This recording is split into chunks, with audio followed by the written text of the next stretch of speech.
Masyarakat peduli hukum. Saat ini saya berada di Kota Bandung, mau bertemu dengan rekan saya, Dekan Fakultas Hukum Universitas.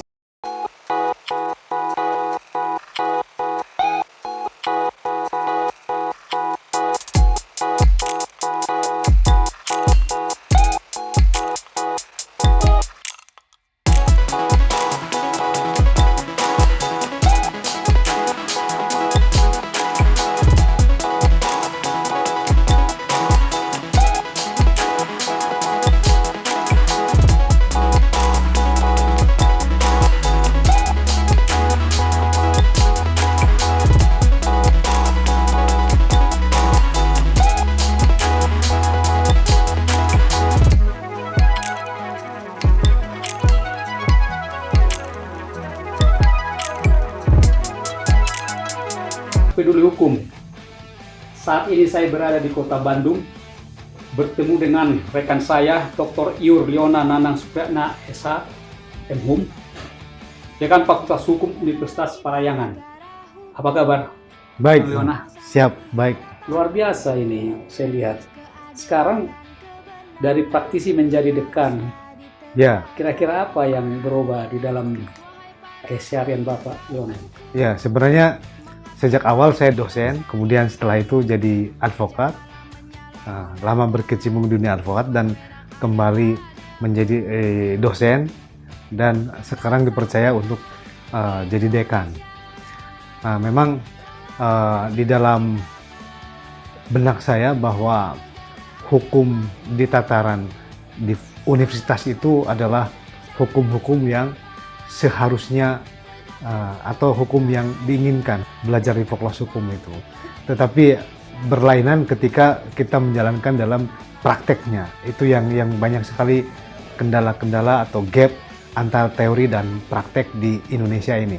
Saya memang beracara hampir di seluruh Indonesia dan saya jadi mengetahui betul bagaimana situasi hukum di Indonesia itu. Oke, sebelum lebih jauh, kalau Bang Liona melihat ada nggak perkembangan yang signifikan di dalam hal proses beracara, khususnya di perdata ya?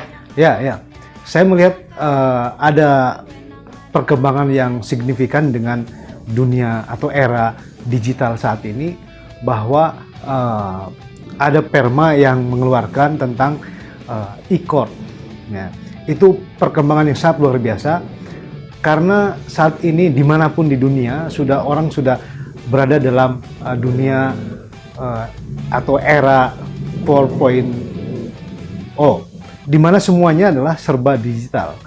Nah, pengadilan kita juga berusaha mencoba mengikuti perkembangan atau tren yang mau tidak mau, suka tidak suka harus kita hadapi.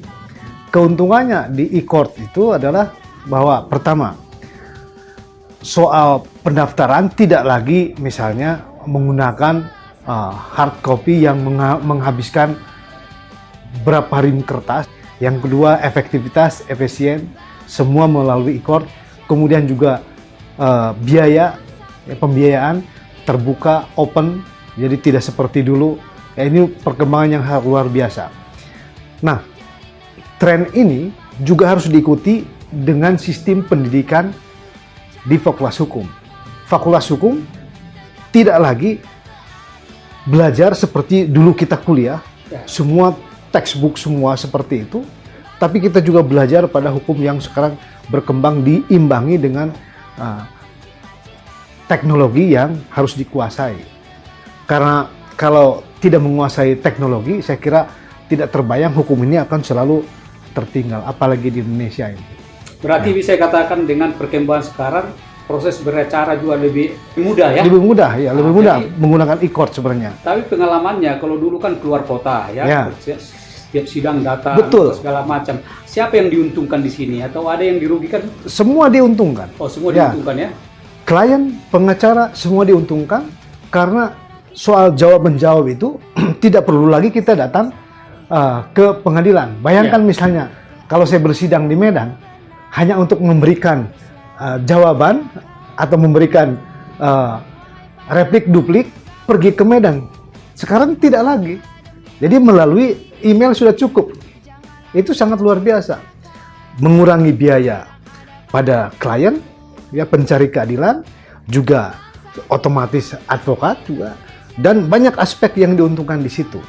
Ya, Jadi itu. yang jelas berarti lebih efektif ya, lebih Efektif dan efisien. Jadi Ya, oleh karena itu perlu didukung ya semua saya pihak. perlu didukung. Menurut saya perlu didukung. Ha. Ya oke, mungkin seluruh Indonesia udah melakukan hal seperti itu Ya, ya, sudah. pengadilan-pengadilan ya, karena memang udah sosialisasi sampai sekarang Ya. juga.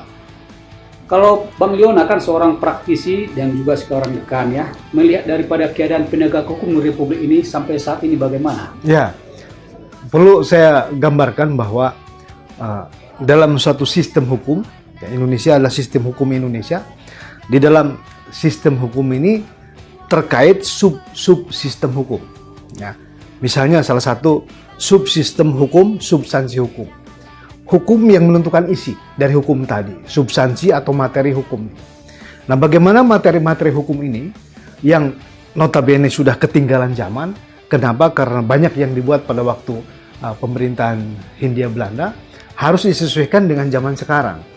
Harus disesuaikan dengan era industri 4.0. Nah, ini harus dirubah hukum-hukumnya. Itu dari substansi hukum.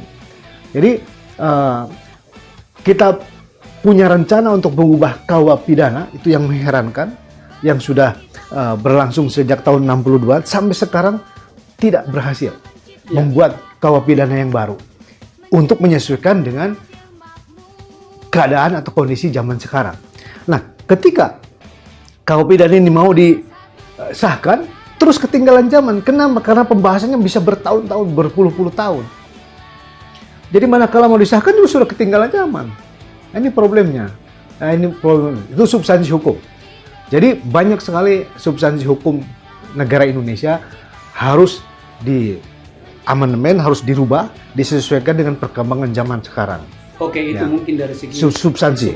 hukum. Ya. Tapi maksud saya dari segi penegakannya. Ya. Kan sejak zaman reformasi kan kita menyatakan ya seluruh Indonesia udah menginginkan supaya hukum menjadi panglima. Betul. Dan keadilan juga harus tegakkan Ya. berdasarkan kebenaran ya. Kalau menurut Abang itu saat ini apakah sudah terwujud atau masih cita-cita atau memang sama sekali masih jauh dari harapan? Ya.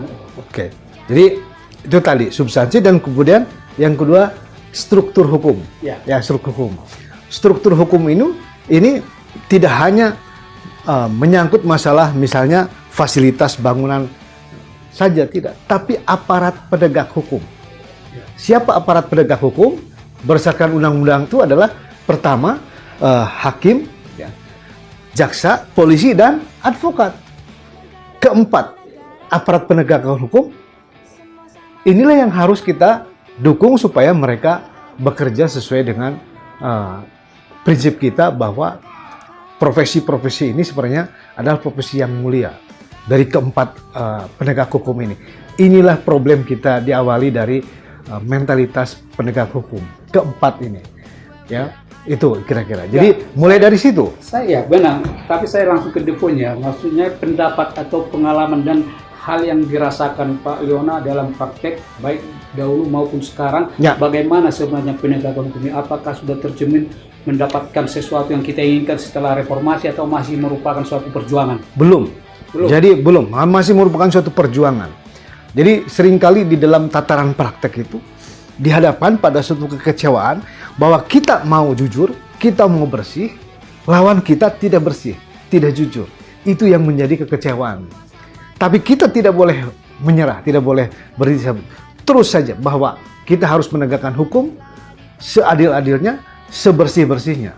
Tidak terpengaruh oleh misalnya sogok menyogok dan lain sebagainya. Ini problemnya. Tidak terpengaruh dengan sogok menyogok. Iya, karena sogok menyogok itu bisa datangnya pertama dari klien. Ya. Dari klien datang bagaimana caranya untuk menang. Nah, kalau misalnya klien datang tersebut, mesti dijelaskan Bapak mau menang atau mau keadilan. Nah, kalau mau keadilan, ya jangan berpikir harus menang seperti itu, tapi menegakkan keadilan. Kalau adil, ya sudah itu.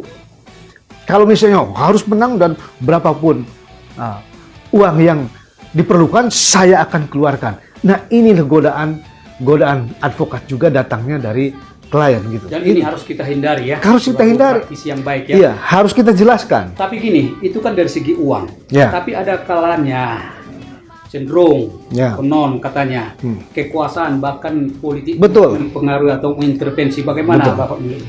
Betul, bahwa memang ini sudah zaman Sokrates sudah dikatakan bahwa hukum itu seperti jaring laba-laba.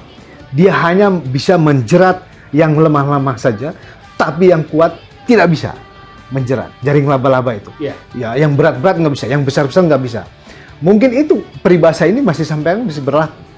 Nah, problemnya adalah untuk keadilan ini terlalu banyak intervensi juga dari para pemegang kekuasaan, misalnya intervensi. Nah, kemudian juga ditambah bahwa apa yang mau diharapkan, kepastian hukum atau keadilan. Ini yang problemnya. Ada beberapa kasus kakek-kakek mencuri kakao misalnya harga 1.500, dia dihukum. Itu kepastian. Tapi keadilannya bagaimana? Ini problem kita. Ya, banyak sekali peristiwa-peristiwa ini di mana orang yang mengambil dalam tanda kutip atau mencuri, ya, yang seharga 1.500 itu karena mereka punya keterbelakangan di dalam bidang pendidikan hukum, ekonomi dan sebagainya. Kemudian melihat ada sesuatu barang kakao yang lalu diambil, sementara dia sendiri tidak punya niat untuk mencuri, tapi dia mengambil itu karena jatuh dari pohon. Nah, dalam konteks kawah pidana itu pencurian, tapi dalam kebudayaan masyarakat tersebut itu wajar-wajar saja. Berarti hakim juga harus melihat ini, bukan hukum positifnya aja, tapi betul, keadilannya. iya. Tapi gini, aku justru sebaliknya.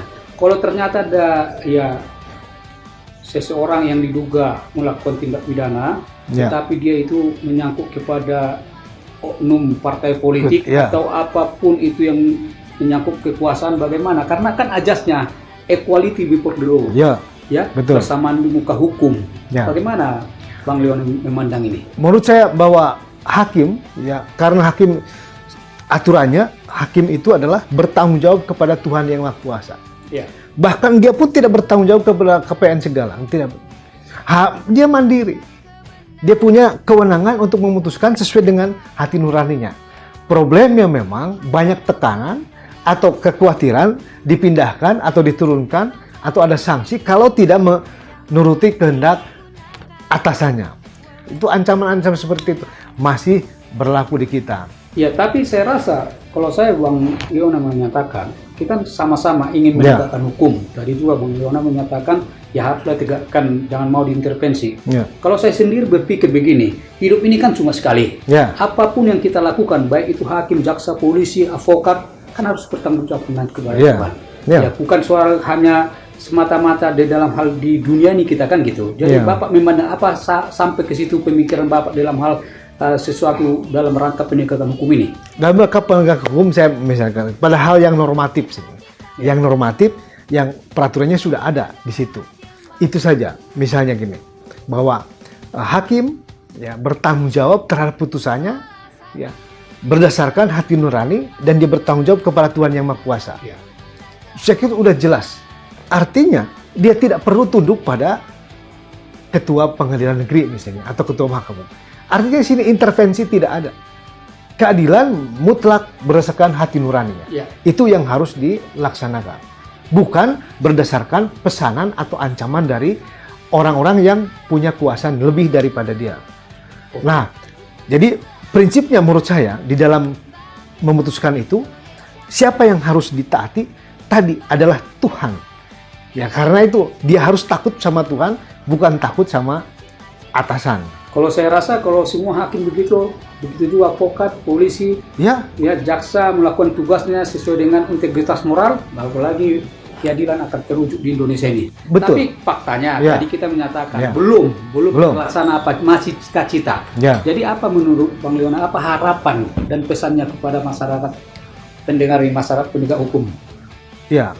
Jadi pesan saya bahwa ada di dalam falsafah orang Jerman, ya, bahwa sebagian hidup kita adalah hukum.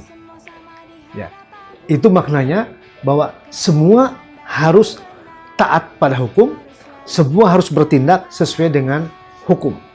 Apabila semua orang bertindak, berperilaku sesuai dengan hukum, maka akan terjadi kedamaian, maka akan terjadi kemakmuran, maka akan terjadi cita-cita di dalam pembukaan Undang Dasar 45, mewujudkan masyarakat adil dan makmur. Itu. Jadi kalau semua taat, polisi taat hukum, advokat taat hukum, hakim taat hukum, jaksa taat hukum, masyarakat taat hukum, artinya kesadaran hukum yang tinggi menentukan kepastian hukum dan juga keadilan. Berarti kuncinya kesadaran hukum. Kesadaran hukum. Mari kita menegakkan hukum Betul. dengan kesadaran sendiri, Ya, ya. tanpa harus adanya suatu perbuatan yang atau ada pencegahan baru kita, Ya. tapi aturan hukum itu yang kita Ya. lakukan. Ya. Masyarakat penuh ke hukum. Luar biasa pembincangan saya dengan Pak Liona. Aku juga sangat bangga. Semoga yang mendengarkan ini kawan-kawan rekan-rekan advokat juga, ya, polisi, jaksa, hakim, mari kita tegakkan hukum dan keadilan berdasarkan kebenaran dan takut akan Tuhan. Selamat. Terima kasih. Pak Liona, ya. Terima kasih. Jangan lupa ya, subscribe, like, and comment. Nantikan episode berikutnya. Dah.